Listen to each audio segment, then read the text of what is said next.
Hello aspirants. आज की video में हम प्रीलिम्स के ऊपर डिस्कशन करेंगे और प्रीलिम्स के रिगार्डिंग जितनी भी आपकी क्वेरीज हैं उसको मैं इस वीडियो के माध्यम से एड्रेस करना चाहूँगा। सबसे पहले तो मैंने पिछले कल की वीडियो में कहा था कि प्रीलिम्स एक फ़िल्टर टेस्ट है, इसके ऊपर मैं आपको आज क्लैरिफिकेशन दूंगा। और दूसरी बात ये कि मैंने ये कहा था कि नोटिफिकेशन के बाद ही आपको प्रीलिम्स की तैयारी करनी है, एक्सेप्ट जो बच्चे फ्रेशर है जिनको अभी फाउंडेशन में एनरोल करना है। उनको तो मैंने बड़े क्लियरली ये कह दिया था कि जो बच्चे भाई अभी फ्रेशर है वो तो क्या कर ले, वो अपनी कोचिंग ज्वाइन कर ले, क्योंकि कोचिंग का टीचर ही आपकी हेल्प कर सकता है कि 2-3 सालों में होने वाला सिलेबस वो आपको 1 साल में करवा देगा। साथ ही साथ मैंने कल जो है ये वीडियो के बिल्कुल एंड में QR कोड शेयर किया था, उसको आप आज यहाँ पे स्कैन कर ले।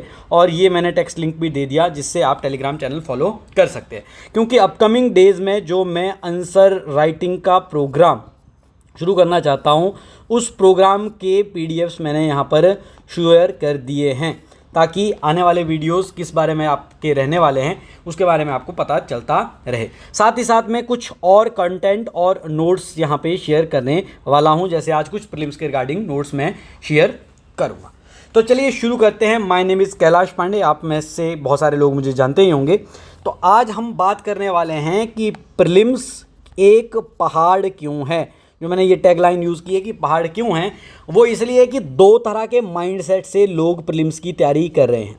पहला तो है दशरथ मांझी वाला माइंडसेट कि भाई जब तक तोड़ेंगे नहीं तब तक छोड़ेंगे नहीं।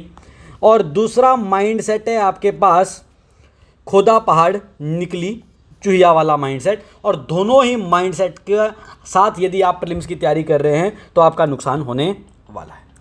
प्रीलिम्स चाहता है कि आप बिल्कुल स्मार्ट वे में अपनी तैयारी कीजिए और एक फ़िल्टर और एक बैरियर को क्या कीजिए, क्रॉस कीजिए, जहां पर एक सीट के ऊपर 20 लोग क्या करेंगे, प्रीलिम्स क्वालिफाई करेंगे। जैसे जनरली हिमाचल प्रदेश में 20 सीटें आती है तो 400 लोग प्रीलिम्स क्वालिफाई करेंगे।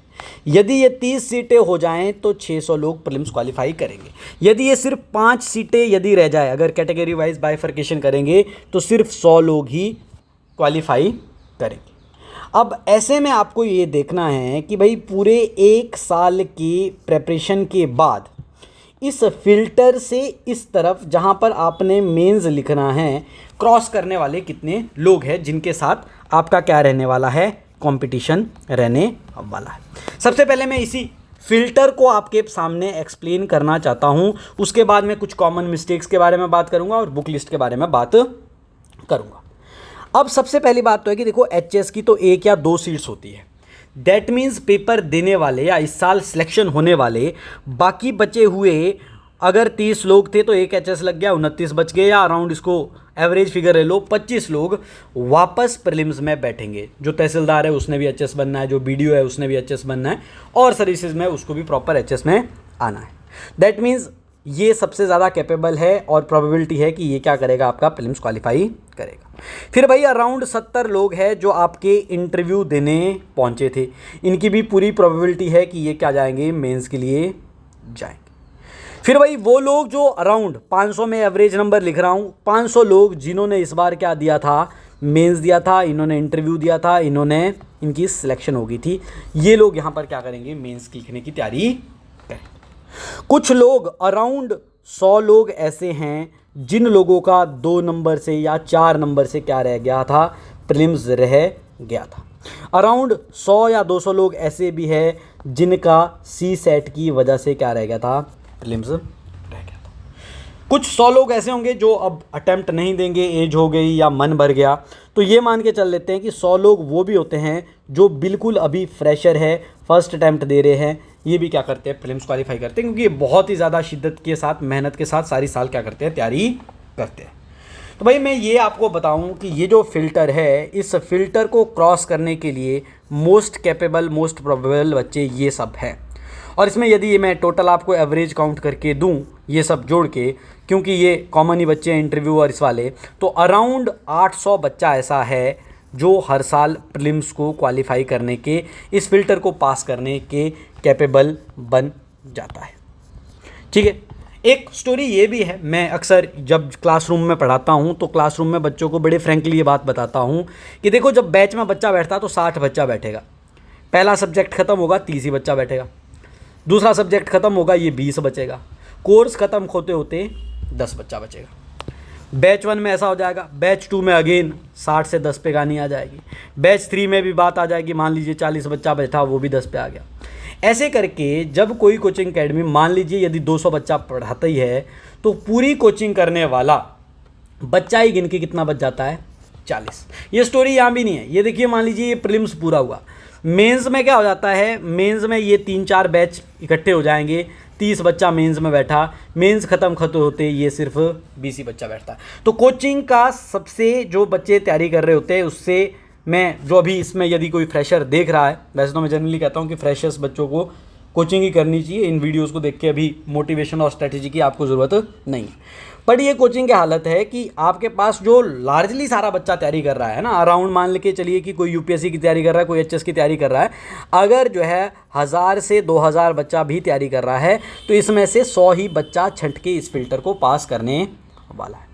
अब असली जो कॉम्पिटिशन है, जो मैंने आपको बताया कि भाई ये टोटल 800 लोग हैं, कुछ पुराने और कुछ इसमें नए, इन्हीं के बीच सारा कंपटीशन है और सीट्स का खेल है कि कितनी सीट्स आएगी। 10 सीट आती है तो आपके पास 200 लोग आ जाएंगे, 20 सीट आती है तो 400 लोग आ जाएंगे, ठीक है, 30 सीटें आ जाती है तो 600 लोग आ जाएंगे, और 40 सीट से दी आ गई तो 800 लोग आ जाएंगे। एक बार 52 सीटें आई थी, उस साल मैंने भी अटैम्प्ट दिया था तो लूसेंट पढ़ के ही प्रीलिम्स क्वालिफाई हो गया था।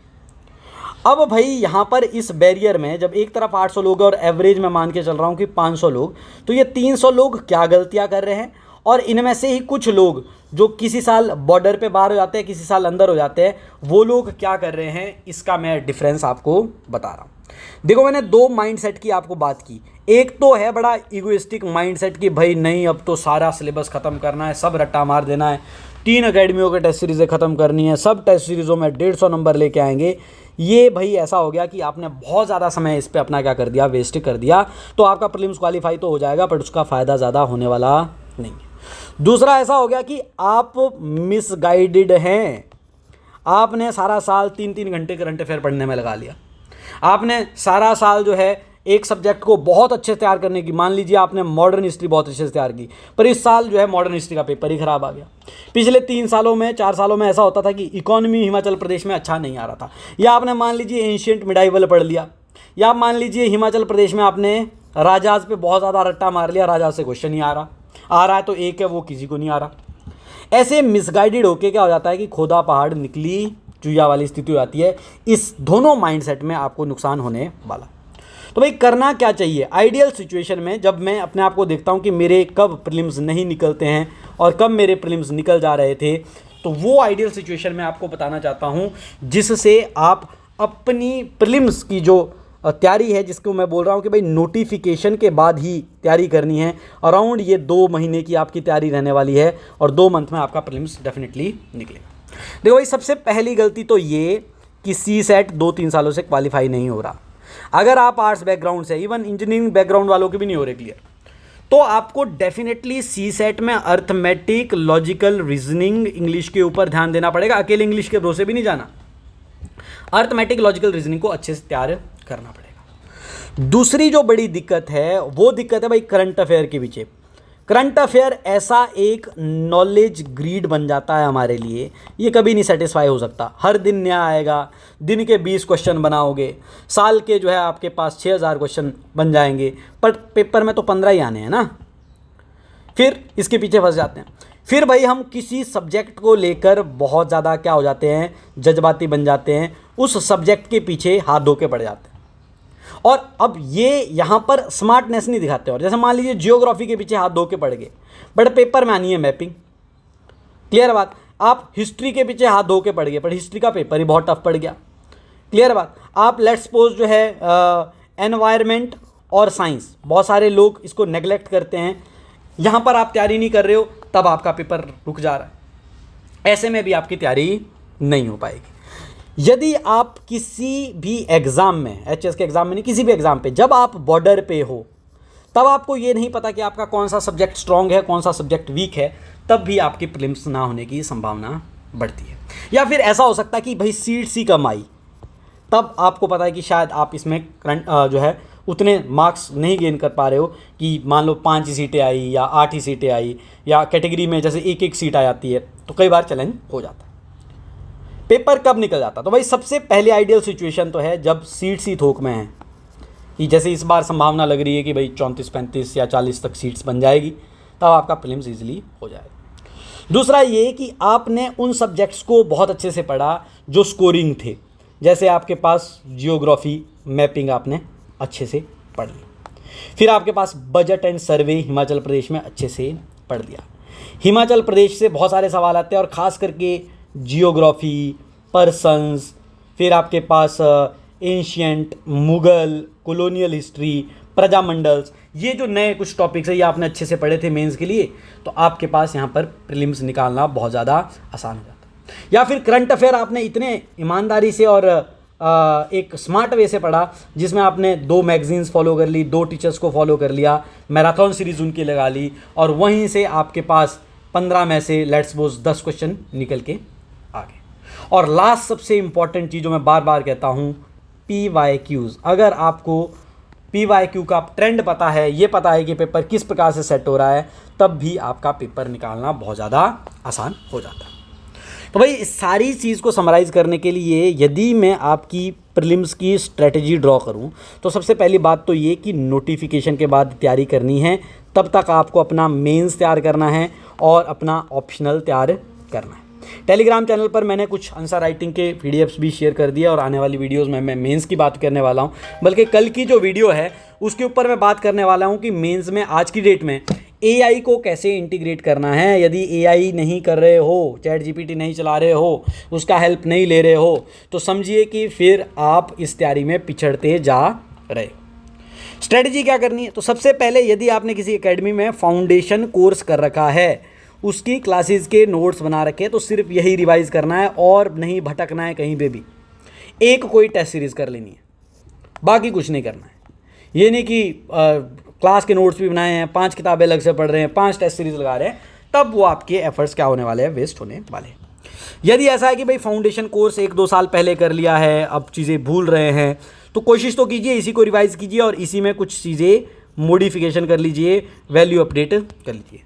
नहीं तो यदि आपको एक बुक लिस्ट सजेस्ट करूं और ये सजेस्ट करूं कि क्या स्मार्ट प्रैक्टिस हो सकती है किसी सब्जेक्ट को प्रिपेयर करने के लिए, खास करके एचपीएस के पेपर के लिए, और किस सब्जेक्ट में हम क्या गलती करते हैं, इस चीज़ को मैं नेक्स्ट डिस्कस करने जा रहा हूं। तो सबसे पहले मैं यदि ये बात करूं तो आपको जीएस के अंदर 8 सब्जेक्ट तैयार करने हैं, और उसको मैं यदि ऑर्डर में लिखूं तो सबसे ज़्यादा जो आपके पास स्कोरिंग है that is HPGK including your budget and survey, then आपके पास करंट अफेयर्स, देन आपके पास जियोग्राफी, देन आपके पास मैं साइंस को ऊपर रखूँगा, यदि कोई ह्यूमैनिटीज़ बैकग्राउंड का बच्चा है तो वो पॉलिटी को भी ऊपर रख सकता है।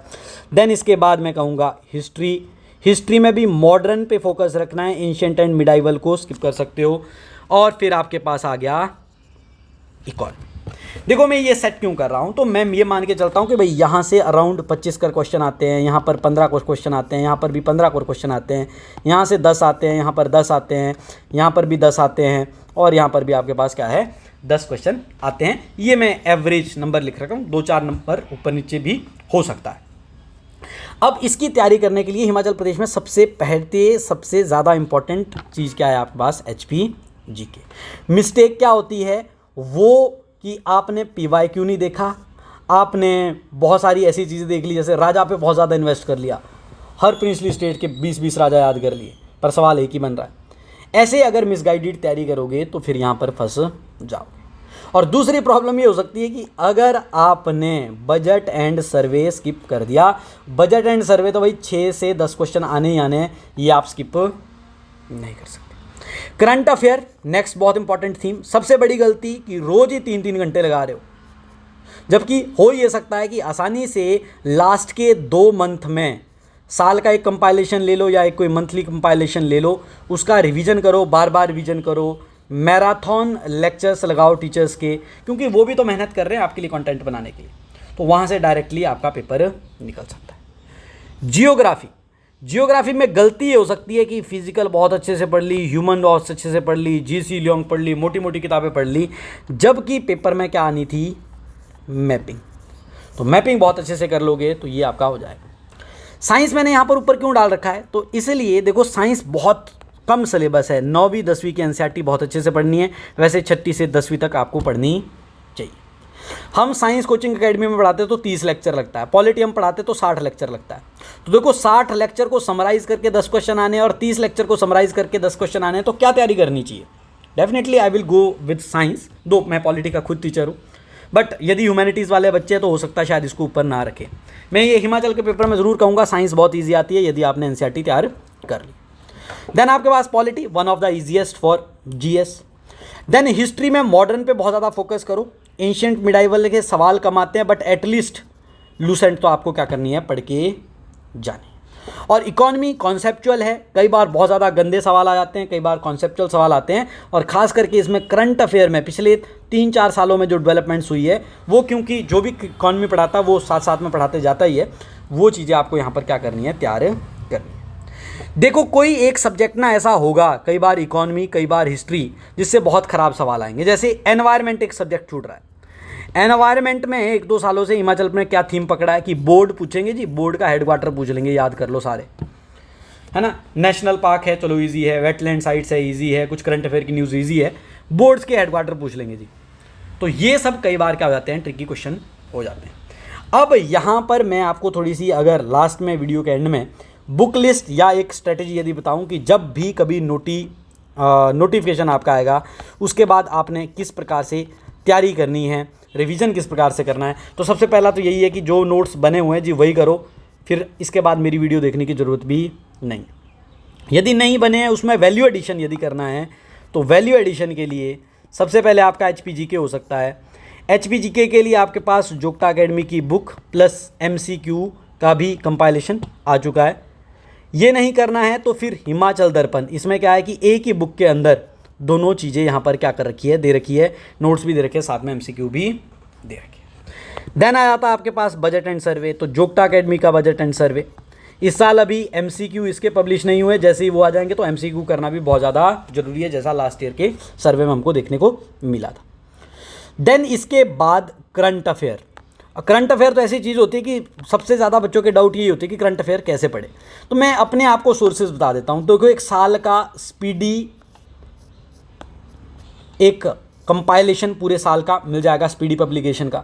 दूसरा मैं पर्सनली जो फॉलो करता हूँ वो मंथली प्रतियोगिता दर्पण, इसको मैं करंट अफेयर के लिए भी ज़्यादा फॉलो नहीं करता, लार्जली मैं इसको अदर स्टेट्स के यहाँ पर क्या आते हैं PYQ, अपने जितने भी स्टेट में एग्ज़ाम हो रहे हैं PYQ उसको एक बार समझ लीजिए, वो सारे मैं क्या करता हूँ इससे सॉल्व करता हूँ प्रैक्टिस करने के लिए। दूसरा यदि मैं आपको बताऊँ तो मैराथॉन्स जैसे हमारे जो देश दीपक सर है जोग्टा अकेडमी में, फिर आपके पास जीवेश सर है निम्बस अकेडमी से, इनका आप मैराथन कर लो, यहाँ से 15 में से 8-8, 9-9 सवाल डायरेक्टली पढ़ जाएंगे। ठीक है, जो बच्चा देखो फ्रेशर है, मैंने ये नहीं कहा कि करंट अफेयर पढ़ना ही नहीं, जो बच्चा फ्रेशर है और UPSC की तैयारी कर रहा है उसको डेफिनेटली करंट अफेयर रोज़ पढ़ना है, क्योंकि बहुत सारी कॉन्सेप्चुअल चीज़ें हैं फ्रेशर्स के लिए तो बहुत ज़रूरी है, और UPSC में तो डायरेक्टली सब्जेक्ट के बेसिस पर भी करंट अफेयर से ही सवाल बनते हैं। ठीक है, तो जैसे यहाँ पर ये चंडीगढ़ के यदि चैनल आप फॉलो करते हैं तो O2IS में दीक्षा शर्मा मैम है, उनको आप फॉलो कर सकते हो, मैं पर्सनली उनको फॉलो करता हूँ। तो ये चीज़ें यहाँ से करंट अफेयर आपको तैयार करना है। ये चीज़ें मैंने सिर्फ फ्रेशर और UPSC वालों के लिए कही है, HS वालों के लिए सिर्फ ये चीज़ें मोर देन इनफ है। यहाँ पर यदि आप ज्ञानम भी पढ़ रहे हैं, बहुत सारे बच्चे हिमाचल में ज्ञानम पढ़ते हैं, वो भी यहाँ पर इनफ है। देन नेक्स्ट यदि आगे बढ़ेंगे तो नेक्स्ट आपके पास, हाँ करंट अफेयर में एक चीज़ और रह गई, करंट अफेयर का थीम पकड़ लो भाई। थीम क्या है? इंडाइसिस, फिर आपके पास पर्सन इन न्यूज़, फिर आपके पास कंट्रीज़, उनके बॉर्डर्स, ठीक है, कोई इंटरनेशनल कॉन्फ्लिक्ट, कोई लोकेशन, ये कुछ थीम है, ये करंट अफेयर के आपको पकड़ने पड़े। नेक्स्ट हम बढ़ सकते हैं ईजीएस्ट सब्जेक्ट, जो मैंने आपको कहा कि पॉलिटी है, तो पॉलिटी में लक्ष्मीकांत हो गया। कुछ में क्लास के हैंड रिटन नोट्स, जिनके पास यदि नहीं बने हुए हैं खुद के लक्ष्मीकांत के ब्रीफ, तो हैंड रिटन नोट्स आज मैं PDF जो है टेलीग्राम चैनल पर शेयर कर दूंगा। देन आपके पास हो गया साइंस। साइंस में जो मस्ट है that is 9th and 10th, but मैं एडवाइस करूँगा कि 6 से लेकर 10वीं तक पढ़ लो, ठीक है। और आज की डेट में एआई का देखो फ़ायदा उठाओ, जैसे मैं कल डिस्कशन में ले आऊँगा कि किस प्रकार से मेंस में एआई का फ़ायदा होना है। जो भी टॉपिक पढ़ रहे हो आप, कोई भी आईएएस की वेबसाइट उठा लो, उसने वहाँ पे ये टॉपिक लिखा होगा, उसको वहाँ से कॉपी कर लो, कॉपी करके चैट जीपीटी पे डाल दो कि भाई मेरे को इसके ऊपर 10 क्वेश्चन बना के दे दे। सेम टाइम पे आपका क्या होने वाला है, जो आपने पढ़ा उसी चीज़ का क्या होने वाला है, रिवीजन होने वाला है। वैसे नहीं हो रहा, गूगल लेंस से फ़ोटो ले लो अपने नोट्स की, चैट जीपीटी को डालो कि भाई एमसीक्यू बना ले, उसका क्या कर लो, रिवीजन कर लो। देन आपके पास जियोग्राफी बहुत इंपॉर्टेंट छूट गया, तो यहाँ पर मैपिंग के लिए आप फॉलो कर सकते हो, सुदर्शन गुज्जर सर बहुत फेमस है। फिर जोग्टा अकेडमी में संजय सर के मैराथन आते हैं, मैंने लास्ट ईयर फॉलो किए थे, उनके भी मैपिंग आप फॉलो करके डायरेक्टली जियोग्राफी में अपने नंबर बना सकते हैं। देन आपके पास आ जाती है हिस्ट्री में मेजर जो फोकस है set should be on modern history, और मॉडर्न हिस्ट्री के लिए सब बच्चे स्पेक्ट्रम पढ़ते हैं, इसके नोट्स बन गए तो बहुत अच्छे, क्लास के नोट्स बन गए बहुत अच्छे। एंशिएंट एंड मिडाइवल मैं खुद पर्सनली स्किप करके जाता हूँ, बट आपको मैं सजेस्ट करूँगा कि एटलीस्ट मिनिमम लूसेंट तो पढ़नी। देन आपके पास आ गया इकोनॉमी में कॉन्सेप्ट क्लियर करने हैं तो मृणाल के लेक्चर आपने लगाने इनकाने। ये मृणाल एंड सुदर्शन गुज्जर के लेक्चर आपको यूट्यूब पे मिल जाएंगे, टेलीग्राम पे फ्री पे मिल जाएंगे। देन यहाँ पर अगेन एमसीक्यू आपने प्रैक्टिस करने, क्योंकि जब फैक्चुअल सवाल आते तो एमसीक्यू से थोड़े से रिटेन करने आसान रह जाते हैं। कॉन्सेप्चुअल सवाल क्योंकि करंट अफेयर बहुत ज़्यादा रहता है, तो हर साल इनके लेक्चर्स अपडेट होते हैं, उसको क्या कर सकते हो आप, फॉलो कर सकते हो। एनवायरमेंट, तो एनवायरमेंट के अंदर एक तो करंट अफेयर वाला सेक्शन हो गया कि नेशनल पार्क कहाँ है, वाइल्ड लाइफ सेंचुरी कहाँ है, वेटलैंड्स कहाँ पे है, नए कोई क्रिटिकल एंडेंजर्ड स्पीसीज़ है। फिर आपके पास एक होगी कॉन्सेप्चुअल चीज़ें। तीसरा यहाँ पर ये भी है कि हिमाचल प्रदेश में, जैसे अभी मैंने आपको कहा कि भाई बोर्ड्स इनके हेडक्वार्टर पूछ रहे हैं, इस तरीके के सवाल जो एक तरह से न्यू पैटर्न अमर्ज होके आ रहा है, इसको आपने डेफिनेटली PYQ से रेफ़र करना है और इसके ऊपर नोट्स आपने बनाने हैं। तो 3 चीज़ें मैं यहाँ पर कह सकता हूँ। सबसे पहला एक कि स्मार्ट वे करना है, जिसमें आपके ऑलरेडी नोट्स बने हुए तो बहुत बढ़िया, नहीं तो अपने रिसोर्सेज को मिनिमम रखना है और मैक्सिमम क्या करना है, रिवीजन करना है। कोई एक टेस्ट सीरीज़ भी कर लो, ऐसा मत करना कि 3-3 4-4 टेस्ट सीरीज लगाए, रादर ऐसा करो एक टेस्ट सीरीज़ करो, उसी को 3 बार क्या करो, रिवाइज करो, खास करके वो क्वेश्चन जो आपके क्या हुए हैं, गलत हुए। तो ये सारी चीज़ें बड़ी इंपॉर्टेंट थी, खास करके ये एक फ़िल्टर वाला जो कॉन्सेप्ट है ये समझना। फ्रेशर वाले बच्चों को डरने की ज़रूरत नहीं है, यदि आप ईमानदारी से सारी क्लासेस लगाते हो तो आप इन 100 लोगों में हो। ऑलरेडी जो 700-800 लोग तैयारी कर रहे हैं, उसमें कुछ एक ही फ़र्क है कि नंबर ऑफ़ सीट्स क्या है, एग्ज़ाम का पैटर्न कैसा होगा और आपका रिवीजन कैसा है। इस बात से ये तय होगा कि आपका प्रीलिम्स निकलेगा कि नहीं निकलेगा। आप यहाँ तक देख रहे हैं, थैंक यू सो मच। कल की वीडियो बहुत इंपॉर्टेंट रहने वाली है, that will be on mains and how to integrate AI with it. तो कल की वीडियो के लिए आप डेफिनेटली देखना। और फिर अभी जो मैं चीज़ें सजेस्ट करता हूँ कि अभी भाई आप अपने मेंस पे ध्यान दीजिए, ऑप्शनल पे ध्यान दीजिए, GS के जो सब्जेक्ट रह गए उस पर ध्यान दीजिए, और भाई बहुत इंपॉर्टेंट चीज़ हिंदी सब्जेक्ट के ऊपर ध्यान दीजिए। तो with this I am ending this video. Thank you so much. Please keep subscribing, suggesting to your peer groups and like my video. Thank you.